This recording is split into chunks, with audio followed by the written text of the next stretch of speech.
My client was not shot, and he was not involved in the shooting of Offset.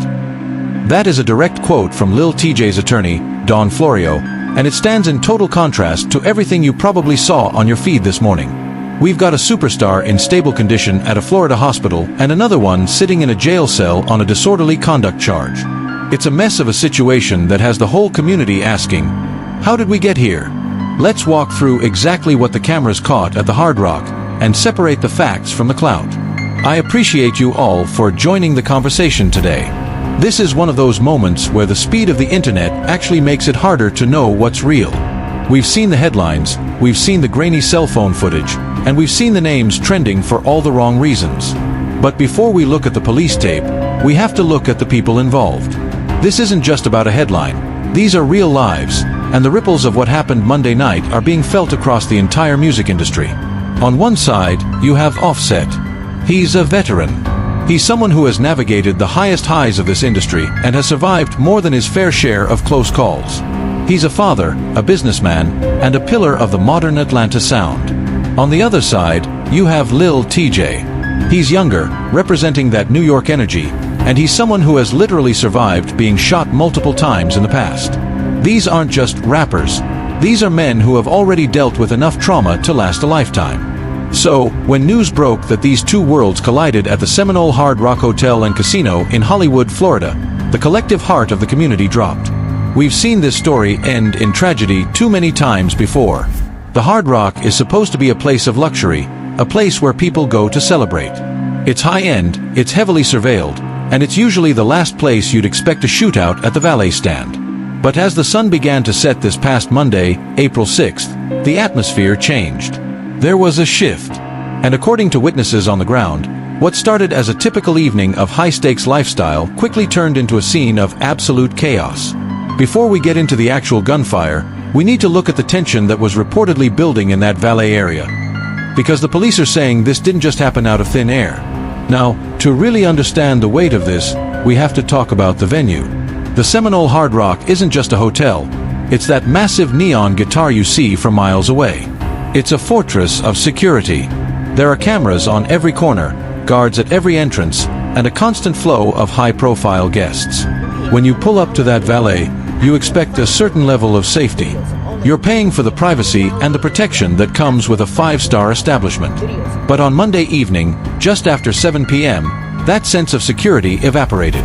Reports indicate that both artists were on the property with their respective circles. Now, we've seen this play out before. Two different camps, two different energies, in a confined space like a valet lobby. It's a recipe for a misunderstanding. Witnesses describe the energy as tense almost immediately. There was no long, drawn-out argument reported. It was sudden. It was loud. And within seconds, the luxury of the Hard Rock was replaced by the sound of glass shattering and people screaming for cover. I want you to think about the logistics of that moment. You have families walking to dinner, tourists taking photos of the guitar fountain, and suddenly, the air is filled with the sound of a physical altercation. Police say a fight broke out. Not a professional disagreement, not a verbal spat, but a real, physical struggle. And in that struggle, the unthinkable happened. A weapon was produced, and shots were fired. The moment that first pop echoed through the valet area, everything changed. The immediate aftermath was pure confusion. People were running in every direction. Valet drivers were diving behind luxury SUVs. And in the middle of it all, one of the biggest stars in the world was down. The first 911 calls started coming in at 7:06 p.m. Callers weren't just reporting shots. They were reporting a mass casualty scare because of the sheer number of people fleeing the area.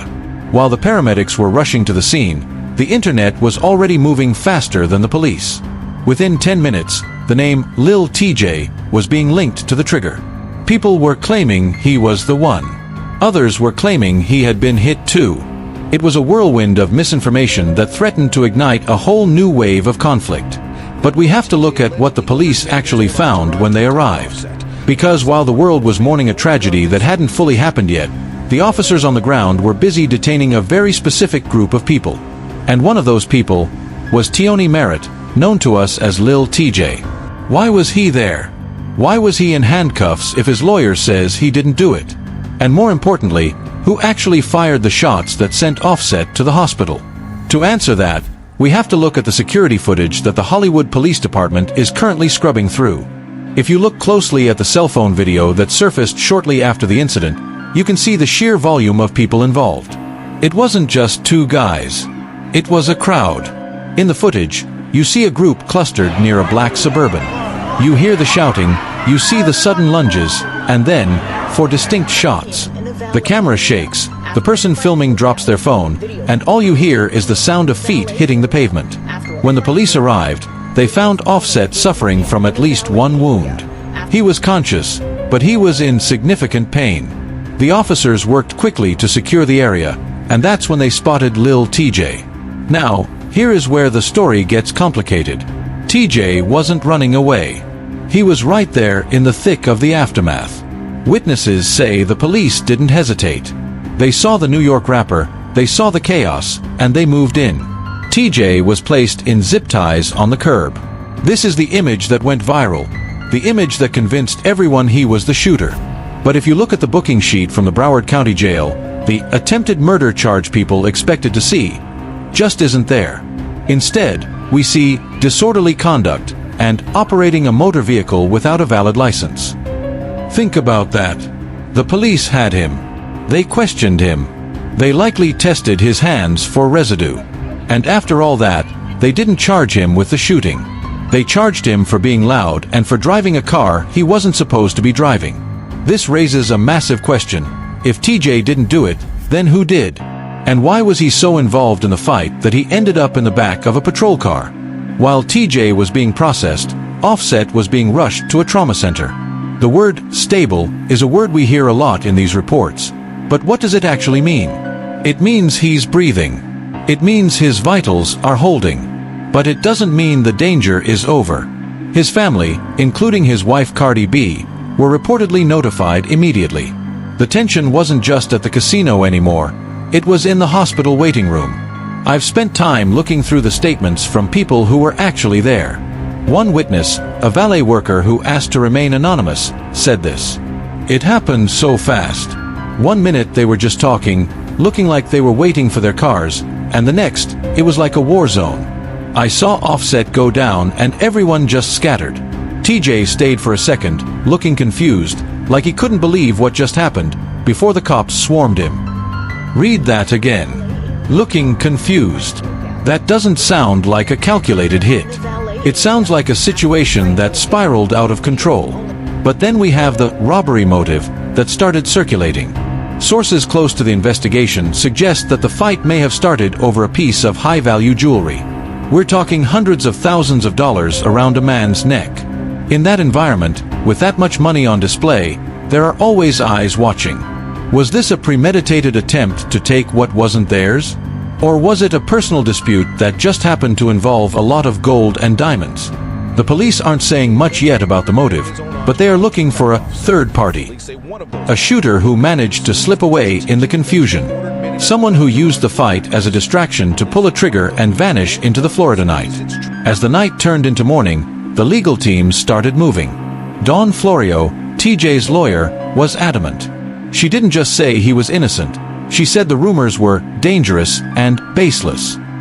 She pointed out that Tjay has been a victim of gun violence himself and would have no reason to inflict that on someone else, especially another artist of Offset's caliber.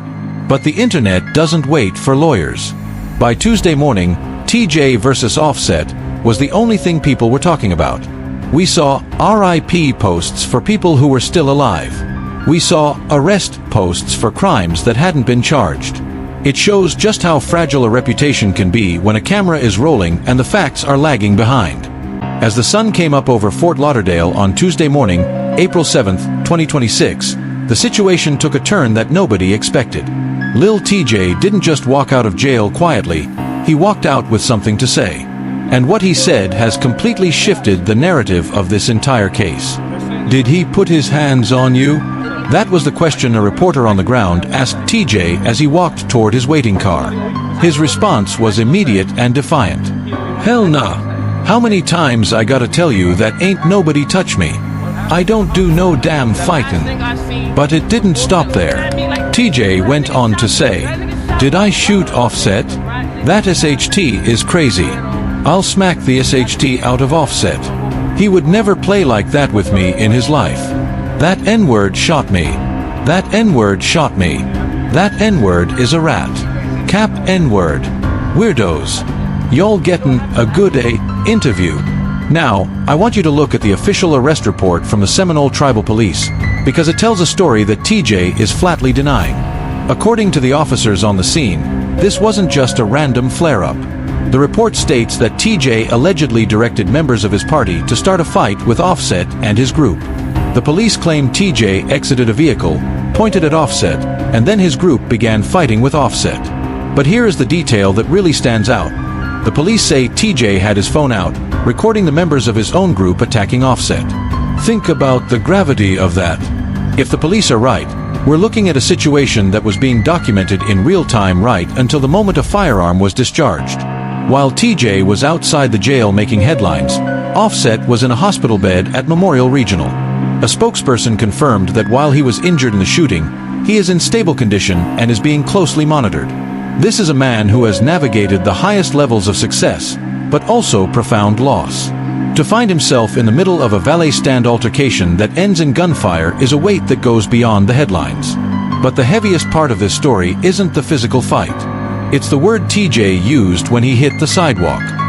He called Offset a rat. He claimed that as he was being detained, he heard Offset pointing him out to the officers. The last thing I seen was Offset looking at me like this. Yo, that N-word shot me. N-word is a rat. So, where does this leave us? We have a veteran artist recovering from a traumatic event. We have a younger star out on bond, denying everything while simultaneously fueling a beef with serious accusations. From his hospital bed, Offset reportedly fired back with just 3 words, "You ain't bust none." We're looking at a world where a dispute at a 5-star resort can turn into a crime scene in seconds. As a community, we have to ask ourselves, when is it enough? When does the music and the brotherhood finally outweigh the pride and the conflict? The investigation is still open. There are still unidentified individuals the police are looking for. And as we wait for the next update, we're left reflecting on a night that could have been a much larger tragedy. I want to hear from you. Does the video evidence match the police report? Or do you think there's more to TJ's side of the story? Let's keep the conversation respectful in the comments. We're all looking for the truth here. I'll see you in the next one. So, where does this leave us? As of right now, Offset is in a hospital bed at Memorial Regional, recovering from a gunshot wound that, thankfully, wasn't life-threatening. He's stable, he's being monitored, and he's expected to pull through. But the scars of a night like this go much deeper than just the physical. For a man who has already lost so much to this cycle, this was a moment that could have ended very differently. On the other side of the yellow tape, Lil Tjay is back on the street. He paid his $3,000 bond, walked out of that jail in Fort Lauderdale, and immediately went on the offensive. He's not just denying the shooting, he's claiming that the narrative being pushed by the headlines, and allegedly by Offset himself, is a complete fabrication.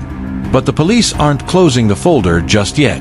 They are still scrubbing through every frame of that Hard Rock security footage, trying to identify the third party, the person who actually pulled the trigger while everyone else was focused on the fight. Because while TJ was charged with disorderly conduct and Offset is being treated as the victim, there is still a shooter out there who vanished into the Florida night.